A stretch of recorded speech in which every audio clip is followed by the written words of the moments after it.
Bismillahirrahmanirrahim. Assalamualaikum warahmatullahi wabarakatuh. Alhamdulillahi ala ihsanihi wa syukru lahu ala taufiqihi wa amtinanih. Asyhadu an la ilaha illallah wahdahu la syarika lahu ta'ziman li sya'nih. Wa asyhadu anna Muhammadan abduhu wa rasuluhu ad-da'i ila ridwanih. Allahumma salli alaihi wa ala alihi wa ashabihi wa ikhwanih. Ayyuhal ikhwah wal akhwat. Kita memasuki pelajaran yang selanjutnya, masih di syarat-syarat sahnya salat dalam kitab Al-Wajiz. Di antara syarat sahnya salat yang selanjutnya ialah menutup aurat berdasarkan firman Allah Subhanahu wa taala yang berbunyi, ya bani Adam khudhu zinatakum inda kulli masjid. Wahai anak-anak Adam, pakailah pakaianmu yang indah pada setiap memasuki masjid. Artinya adalah pakaian yang indah, yaitu pakaian yang menutup aurat. Ya, karena dalam sejarah kita ketahui bahwasanya orang-orang jahiliyah, pada masa jahiliyah sebelum datang Islam, mereka tawaf mengelilingi Ka'bah dalam keadaan telanjang, dalam keadaan tidak memakai atau tidak menutupi auratnya.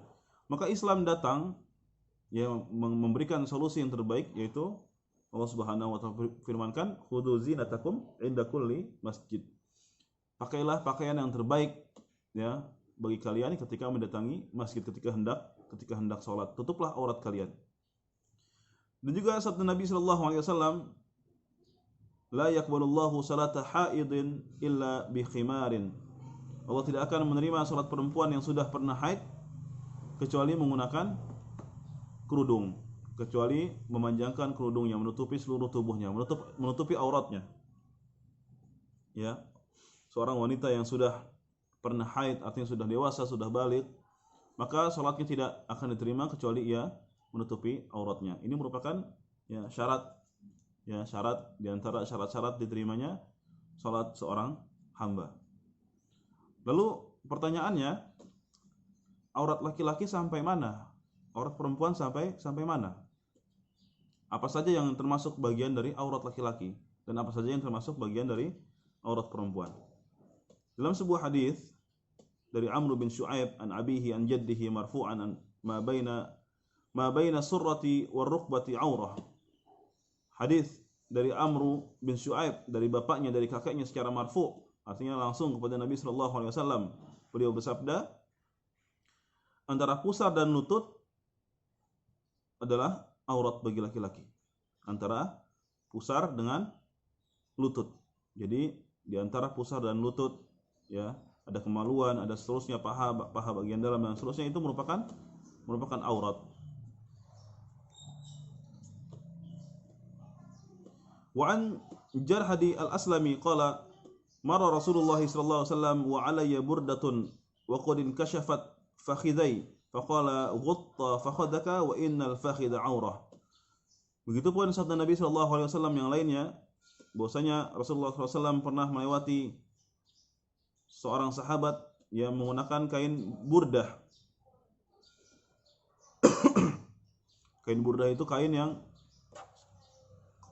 kalau di Indonesia mungkin seperti kain yang dari Lombok gitu, yang dikenakan di tubuh, ya, seperti selimut panjang. Sahabat tersebut mengenakan kain burdah, akan tapi terlihat pahanya. Maka Rasulullah SAW bersabda, "Gutta fakhadaka fa innal fakhidha aurah." Tutupilah pahamu karena sungguhnya paha itu merupakan atau termasuk dari aurat. Jadi orang yang mau sholat, laki-laki yang mau sholat, dia harus tertutup badannya, tertutup auratnya dari pusar sampai lutut. Pertanyaannya, boleh tidak memakai sholat memakai baju yang buntung lengannya? Jawabannya boleh. karena pakaian tersebut sudah menutupi aurat. Tetapi dari segi kepantasan, dari segi adab, maka ini ya tidak termasuk adab atau adab yang baik ketika menghadap Allah Subhanahu wa taala. Tentunya sebagaimana Allah Subhanahu wa taala firmankan, khudzu zinah. Ya, pakailah pakaian yang terbaik ketika menghadap Allah Subhanahu wa taala. Bukan pakaian-pakaian yang tidak sopan. Logikanya ketika seorang ingin bertemu orang yang lebih tinggi derajatnya mungkin di atas dia, orang yang dihormatinya, maka ia akan memilih pakaian yang sopan, pakaian yang baik. Maka apakah lagi ketika kita hendak bertemu dengan pencipta kita Allah Subhanahu wa taala dalam salat kita, maka sudah sepatutnya kita memakai pakaian yang terbaik. Sedangkan aurat seorang perempuan ya, yaitu sekujur tubuhnya adalah aurat. Seluruh tubuh wanita adalah aurat kecuali wajah dan telapak tangan. Ya, kecuali wajah dan telapak tangan. Sebagaimana yang Rasulullah SAW tegaskan, al-mar'atu aurah, bahwasanya perempuan itu adalah aurat, seluruhnya aurat. Begitupun ya hadis yang tadi sudah kita bacakan, la yaqbalullahu salata haidin illa bi khimar, bahwasanya seorang wanita yang sudah haid tidak akan diterima salatnya kecuali dia menggunakan kerudung. Ya, ini merupakan aurat dari perempuan, seluruh tubuhnya adalah aurat. Jadi dia harus mengenakan pakaian yang dapat menutupi seluruh tubuhnya kecuali wajah dan telapak tangannya. Yang selanjutnya di antara syarat-syarat sahnya salat yaitu menghadap kiblat, sebagaimana Allah Subhanahu wa taala berfirman, "Fawalli wajhaka syatral masjidil haram wa haitsu ma kuntum fawallu wujuhakum syatrah." Maka palingkanlah wajahmu ke arah Masjidil Haram, di mana saja kamu sekalian berada, maka palingkanlah wajahmu ke arahnya. Di samping itu ada sabda Nabi sallallahu alaihi wasallam kepada orang yang salatnya tidak benar. Nabi SAW bersabda, "Idza qumta ila salati fa asbi'il wudu'a thumma istaqbilil qiblah." Apabila engkau hendak salat, maka perbaikilah wudu engkau. Sempurnakan wudu engkau. Ya, kita wudu dengan wudu yang diajarkan oleh Nabi sallallahu alaihi wasallam dalam hadis yang sudah kita pelajari dari hadis Utsman bin Affan, mengajarkan kepada kita bagaimana wudunya Nabi sallallahu alaihi wasallam, menyempurnakan wudu, membaca doa setelah wudu dan seterusnya. Lalu menghadap kiblat. Nah, menghadap kiblat ini merupakan syarat dari sahnya salat seseorang. Ketika seorang sudah mengetahui kiblat ke arah mana, ya ia mampu untuk menghadap kiblat, dan tapi ia tidak mau untuk menghadap kiblat bukan karena keadaan darurat dan lain-lainnya, tapi karena kesengajaan, karena keengganan ia untuk menghadap Masjidil Haram, karena ia tidak suka mungkin dengan Masjidil Haram, ia lebih suka dengan masjid yang lainnya, dia lebih suka kepada Baitul Maqdis misalkan, dia lebih suka kepada ya kiblatnya orang-orang Syiah, maka salat orang tersebut tidak akan diterima oleh Allah Subhanahu wa taala. Akan tapi kalau keadaannya itu keadaan yang darurat, ya situasi dan kondisi, ya misalkan dalam keadaan perang, dalam keadaan ketakutan, atau dalam keadaan salat di atas kendaraan, maka boleh seseorang tidak menghadap kiblat. Fa in khiftum farijalan aw rukbana, jika kamu dalam keadaan takut, maka salatlah sambil berjalan atau dalam kendaraan. Qala Ibnu Umar mustaqbil al-qiblah wa ghairu mustaqbiliha, qala Nafi'un la ara Ibnu Umar dzakara dzalika illa 'an Nabi sallallahu alaihi wasallam.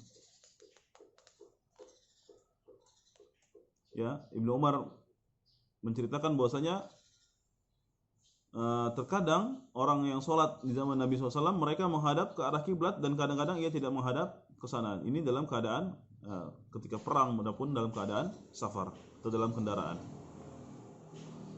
Wa an Ibnu Umar qala kana Nabi sallallahu alaihi wasallam yusabbihu ala rahilatihi qibala ayyi wajhin tawajjah wa yutiru 'alaiha ghayra annahu la yusalli 'alaiha al-maktubah.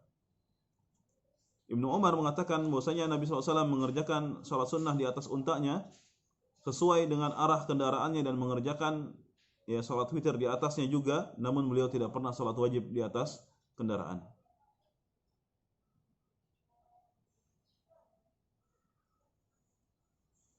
Maka kesimpulannya, barang siapa seorang sudah berusaha untuk ya mencari arah kiblat, lalu ia meyakini bahwasanya arah yang ia hadapkan itu adalah kiblat, ternyata ia salah, maka ini kesalahan yang dimaafkan. Artinya seorang tersebut tetap sah salatnya dan tidak usah mengulanginya. Nah, tapi alhamdulillah pada saat ini ya kita keadaan yang sudah modern, keadaan yang ya teknologi membantu kita dengan mudah bisa mencari arah kiblat. Kiblat kita yaitu Ka'bah. Maka mungkin tidak ada alasan lagi bagi kita untuk ya salah dalam menghadap kiblat. Wallahu a'lam bishawab.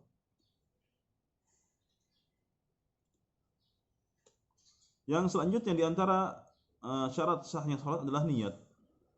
Ya, seorang harus memiliki niat untuk salat. Niat itu adalah pekerjaan hati, bukan pekerjaan lisan. Ya.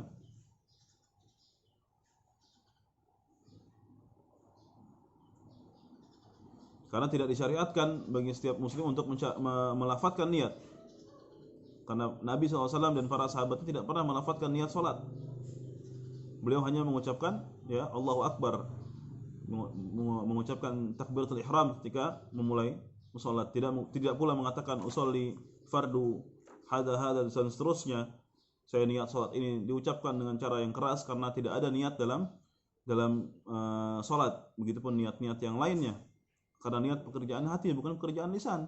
Ketika seorang sudah beranjak dari tempat tidurnya, mengambil air wudu, lalu memakai pakaian yang baik, membawa sajadahnya, mengenakan pecinya, lalu pergi ke masjid melaksanakan sholat, itu sudah termasuk niat. Dia sudah berniat untuk datang ke masjid untuk sholat berjamaah di masjid. Maka tidak perlu lagi seorang membaca atau mengucapkan atau melafadzkan niat, dan lafadz niat tersebut pun tidak pernah ya datang dari Nabi SAW, tidak pula dari para sahabat beliau. Ya, karena kalau kita meyakini bahwasanya kita harus melafadzkan niat, maka ini termasuk bagian dari amalan-amalan yang baru, yang mana amalan tersebut amalan yang sesat, yang tidak patut untuk kita kerjakan dan tertolak oleh Allah Subhanahu wa taala. Jadi niat cukup kita besitkan dalam hati kita. Kalau kita ingin sholat zuhur, ya kita siap-siap untuk melaksanakan sholat zuhur.